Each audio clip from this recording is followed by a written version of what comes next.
cosas empiezan y acaban en el mismo sitio.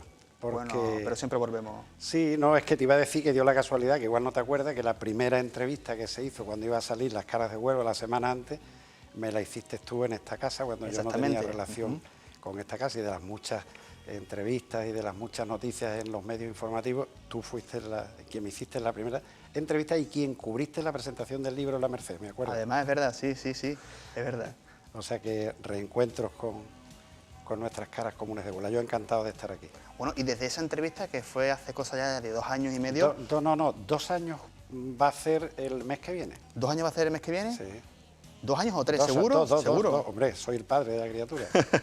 Mira que ha venido pasando muchas cosas desde entonces, ¿no? Muchas. Un premio al nubensismo, la publicación de este libro, se esperaba la publicación de un nuevo libro sobre el hombre que nunca existió, sobre el caso de William Martin. Estamos en preparación de esos 39 sueños en colores. Exacto.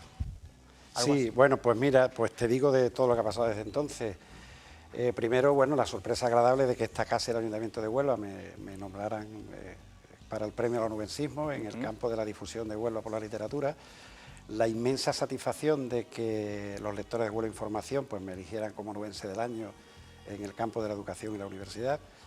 La publicación de William Martin, que lo dimos por hecho en el programa último de la temporada pasada, pero que bueno, la maquetación no fue, digamos, de mi agrado. Yo, el autor es un poco caprichoso, si quieres, con los libros.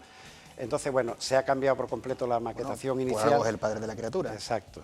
Y se ha cambiado por completo, como te digo, y ya estaba agosto encima, entonces ya he preferido que salga, me imagino que ya saldrá pues a finales de este mes o a primeros de octubre, cuando empiece la temporada cultural. Y los sueños, pues ahora mismo, precisamente ayer y mañana, estoy en nuestra querida Uniradio, donde coincidimos como compañeros, estoy grabándolos porque quiero que sea un audiolibro. Entonces, además de ya está maquetado como tal, los 39 sueños, son 39 ensoñaciones oníricas, poéticas, sensuales. Es decir, pero ¿hablamos de 39 entrevistas o de 39 reflexiones? 39 sueños en colores. Las entrevistas yo sé por qué te suena, porque mi proyecto de próximo libro se llama La Vuelta a Huelva en 60 entrevistas. Recordarás de mi programa de Rosa al Amarillo que uno de sus apartados era Último Café y era una entrevista pues a todo tipo de personas en Huelva. Por allí ha pasado desde las primeras autoridades a nivel civil, militar, académico, religioso, pues han pasado reclusos del centro penitenciario, sin techo, personas con problemas de drogadicción, de alcohol, de juego, toreros, artistas, deportistas. Entonces, pues yo de las 75 entrevistas, pues elijo 60 y mi próximo proyecto es La Vuelta a Huelva en 60 entrevistas. No tiene nada que ver con los sueños en 39 colores. Los sueños son esos, 39 sueños. Pero el color en la radio sigue siendo el mismo, del rosa al amarillo. Bueno, yo ya no tengo el programa en Uniradio. Lo dejé porque la verdad es que yo, entre mis estudios en la universidad, el libro de William Martin, me alegro y le sonrío a Sara, que está ahí detrás de la cámara, que es otra agradable sorpresa y con quien he trabajado mucho y muy a gusto con ellos en la confección de un corto sobre William Martin. Pues la verdad es que a mí William Martin no me ha quitado, me ha aportado, me ha dado, pero un año de mi vida se lo he dedicado a ese libro, investigando, archivos, y entonces para mí era mucho llevar hacia adelante el tema del libro, la universidad. El programa, si te acuerdas, yo era muy riguroso con el programa, y a mí el programa y las entrevistas la verdad es que me llevaban muchísimo tiempo. Surgió también la colaboración con Magazine, con la televisión. Entonces yo creo que cada cosa tiene su tiempo, fueron 75 programas, bueno, pero las cosas igual que comienzan. Mantengo abierto el blog en internet, del rosalamarillo.blogspot.com, donde sigo actualizando noticias, sueños, colgando escritos míos, mis actividades, cómo van los libros, en fin, para bueno, estar en pues contacto. No sabemos si próximamente volveremos a escucharte a través de las ondas de Uniradio, a través de otras ondas, pero de momento la gente te puede ver y oír a través de Huelva Televisión. Y yo estoy encantado de empezar un nuevo año con vosotros. Bueno, vamos a empezar un nuevo año, pero recordando un poquito lo que pasó en la temporada anterior con nuestra compañera Ana Virginia Gutiérrez, porque Diego venía para hablar de esa historia más o menos reciente de Huelva en el siglo pasado, y vamos a recapitular un poquito, porque sí, hay que recordar para volver a empezar. Eso es. Yo lo que sí vamos a hacer es poner fotos sueltas y tenemos, por ejemplo, si vamos a hablar de bomberos, ahora que han estado aquí algunos bomberos, pues parece un poco irrisorio ver ese coche de bomberos, que era uno de los dos coches de bomberos, el otro era un de Dion Buiton, la matrícula H221, y el parque de bomberos pues estaba en La Palmera, justo eso que vemos ahí en la esquina de La Palmera. También hablaremos, por ejemplo, algún día de una plaga terrible que tenía Huelva cuando llovía mucho y la marea estaba alta, pues se inundaba Huelva, y eso, como verán los telespectadores, pues es el Mercado del Carmen, el antiguo Mercado del Carmen, la calle que da a la esquina de calle Tendaleras, y allí había un... Hasta ahí llegaba el agua. Eso es. Bueno, hasta ahí la calle Cala, el Molino de la Vega, las colonias, y esto pues es una institución de las de Huelva de siempre. Estará la Escuela de Flechas Navales, donde se formaban a futuros marineros para la Armada Española. Generalmente era dedicado a huérfanos y también pues a gente de pocos recursos en aquella época. Otro de los, si vamos un poco despacio con la foto, otro de los personajes indisolublemente ligados a la historia de Huelva es el padre Laraña. Empiezo por él, que está a la izquierda de la imagen, y a la derecha está Cantero Cuadrado, que era el obispo de Huelva. En el centro está don Manuel Valencia Remón, que era el gobernador civil. Y anecdótico, al fondo salía el Cine Colón de verano, hoy inexistente, claro, está al lado del Hotel Luz. Y esta es Radio Nacional de España, que fue donde yo empecé en los años 60, mis primeros pasos en el mundo de la radio.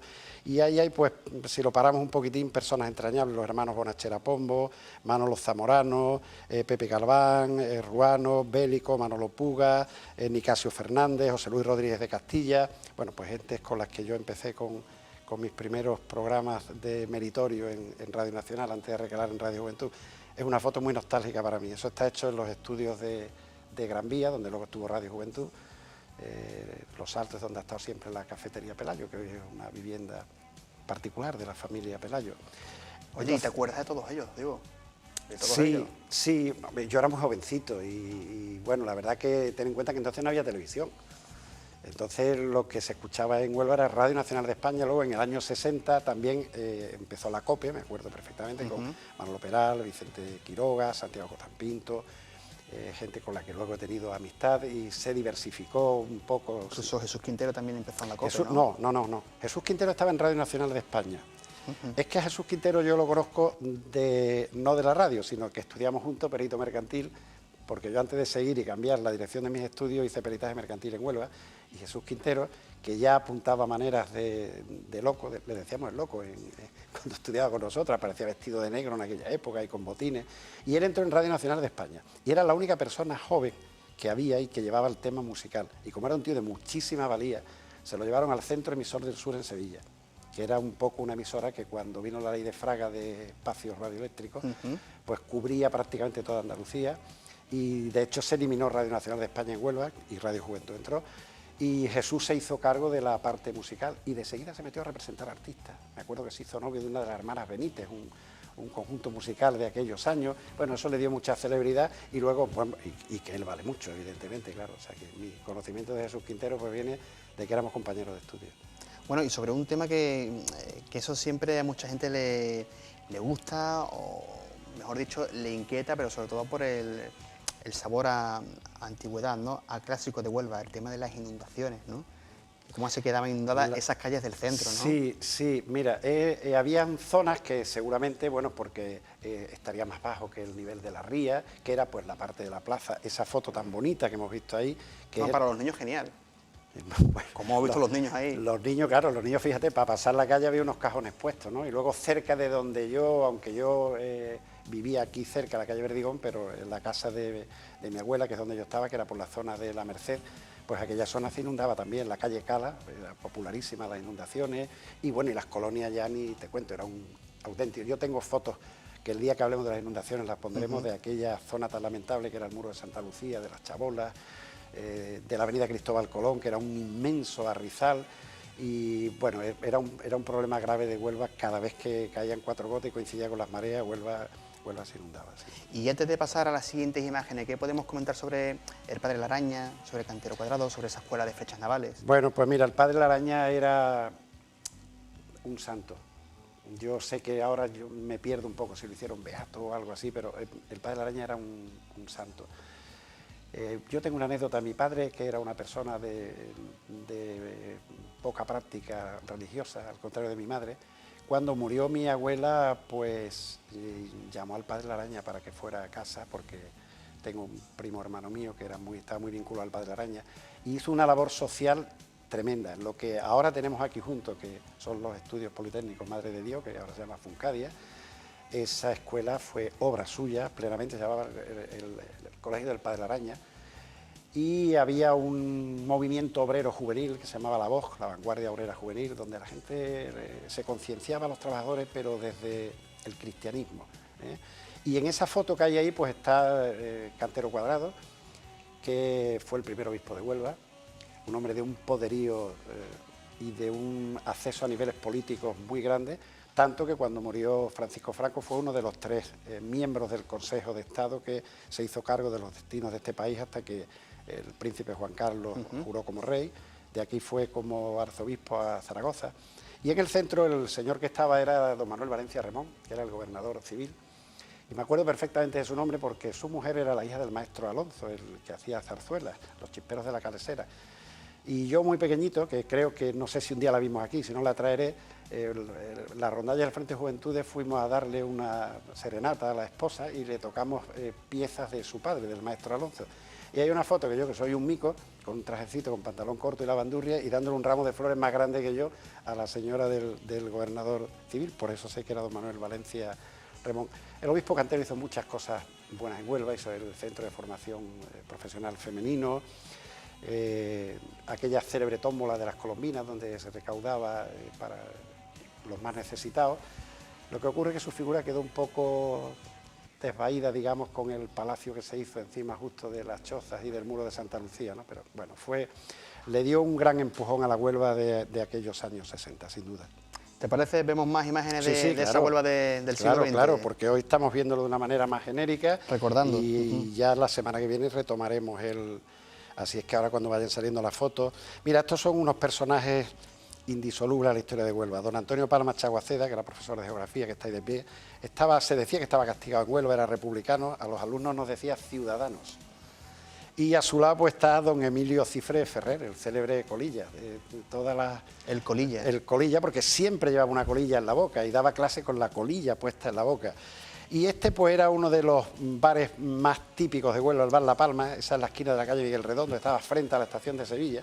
Yo no sé por qué los trenes salían siempre de madrugada, con lo cual siempre quedábamos citados que se iba a salir en tren escasísimo, o a la Sierra, o a Sevilla, o a Ayamonte, o algo así, pues quedábamos citados ahí para tomar el punto café. de encuentro. Esta es una foto bastante histórica, porque esta es la reinauguración de la Plaza de la Merced, de Toros.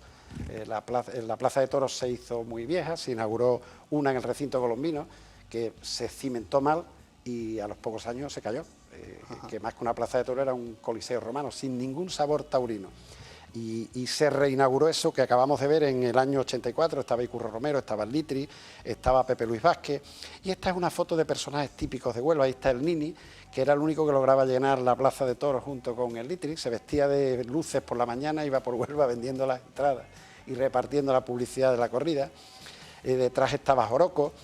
Y este es un dibujo de Antonio María Peralto de Arturito. Arturito era un personaje muy popular en Huelva, estaba en el manicomio donde estaban los locos, no había psiquiátrico, el manicomio estaba en La Morana, en la esquina de donde sigue llamándose La Morana, que es un edificio que se llama La Morana, y iba por Huelva pues con una vara en la mano, como hemos visto ahí, una varita de hierro, que la hacía girar a una velocidad increíble, iba dando unos gritos ininteligibles, y bajaba desde La Morana por la Cuesta del Carnicero al centro, sí. Los chiquillos íbamos detrás metiéndonos con él, Arturito, Arturito, Arturito, y Arturito el pobre pues con una velocidad impresionante y la vara de hierro en el dedo haciéndola girar y no se le caía jamás, impertérrito, y cuando él se cansaba pues cogía la marcha atrás, cogía otra vez la Cuesta del Carnicero arriba. Arturito es uno de los personajes ineludibles en la pequeña historia local de nuestra ciudad. Todos los que han pasado de 50 y muchos de 40 altos recordarán la figura de Arturito por las calles de Huelva dando sus gritos y con su vara metálica girándola. Y no digo nada del Nini que ha salido anteriormente. Cuando no toreaba, que era un torero cómico, pues vendía muñecas, tenía la voz muy ronca y vendía muñequitas andadoras y estaba pues por el Mercado del Carmen, por la esquina de la calle Concepción, con las muñequitas andadoras y vendiendo las papeletas. Es otra de las figuras típicas de Huelva. Yo en el libro, en un capítulo que hablo de personajes, en varios capítulos que dedico a personajes, pues hago una semblanza un poco más amplia de él, y que bueno, ya en algún día que nos dediquemos a hablar de personajes, lo haremos de una manera un poco más extensa. Para conocer el acervo popular, cultural de un pueblo, hay que conocer a todas esas personas, a esos personajes, ¿no? Porque forman parte aún de la vida presente con esas expresiones, ¿no? Claro que sí, o sea, es que cualquiera porque el solo nombre del Nini, o del Joroco, o de Arturito, pues esos nombres, al escucharlo te hace evocar la Huelva de aquellos años. ¿Por qué? Bueno, pues porque formaban parte del paisaje de Huelva. Y las ciudades tienen alma, y el alma no son los edificios son las fachadas, el alma son sus habitantes, las personas que viven, que para bien o para mal te hacen pues reír, gozar, llorar, divertirte. Y yo creo que a través de esos personajes es donde se llega a conocer verdaderamente el alma de una ciudad. Eso es posible, claro está, cuando es una ciudad pequeña, aquel pueblo grande que era Huelva, con 50, 60.000 habitantes. Y a través de esos personajes, unidos de manera indefectible a la historia de Huelva, yo creo que es una buena manera, es una cara más de esas muchas caras de Huelva. Lo que pasa es que esas son caras humanas, las otras son caras de piedra, son plazas, son negocios, son bares, son restaurantes, son edificios, y ellos pues eran caras con ojos, con voz y con su propia personalidad. Diego, antes de marcharnos, ¿qué vamos a hablar en la próxima cita que tengamos para rememorar la historia de Huelva? ¿Tienes alguna idea? Bueno, pues vamos a hablar de la Plaza de San Pedro. La Plaza de San No Pedro. lo traía previsto, aunque con Ana siempre lo hacíamos para la semana siguiente. Vamos a hablar de la Plaza de San Pedro. Es un sitio muy vinculado a mí, mis padres se casaron allí, a mí me bautizaron en San Pedro, hice la primera comunión en San Pedro. Bueno, es un sitio muy vinculado a mí.